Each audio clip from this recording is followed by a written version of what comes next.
यह आदमी खुद को सबसे गहरी सेल में बंद कर लेता है और चाबी बाहर फेंक देता है। जब उसका साथी अंदर आता है तो वह बस खिड़की की तरफ देखता रहता है।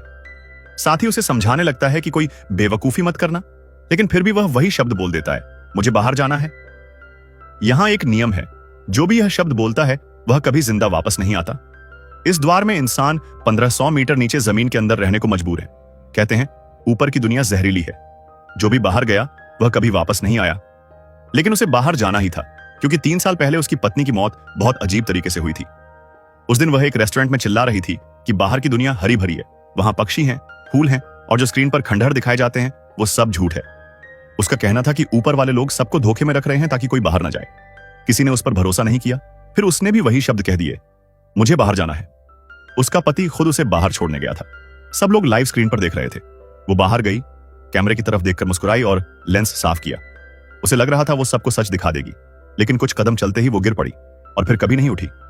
उस दिन सबका भरोसा टूट गया, लेकिन एक इंसान ऐसा था जो सच जानता था।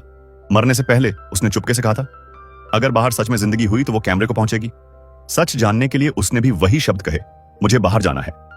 मेयर ने उसे सेफ्टी सूट पहनाया और बाहर भेज दिया। लंबी सीढ़ियां थीं, वो धीरे धीरे ऊपर बढ़ता गया। जैसे ही दरवाजा खुला वो सन्न रह गया। बाहर की दुनिया वैसी ही थी जैसी उसने कही थी, जिंदा, हरी भरी।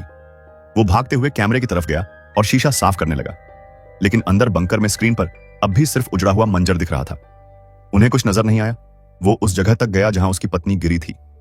हर कदम के साथ शरीर भारी होता जा रहा था। तभी उसे समझ आ गया, जहर बाहर नहीं था, जहर तो सूट के अंदर था।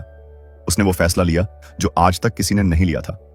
उसने अपना हेलमेट उतार दिया, लेकिन शरीर ने जवाब दे दिया। वो वहीं गिर गया, ठीक उसकी बगल में। अंदर बैठे लोगों को लगा सब खत्म हो गया, लेकिन एक औरत ने यह देख लिया था। उसने देखा था मरने से पहले उसने हेलमेट उतार दिया था।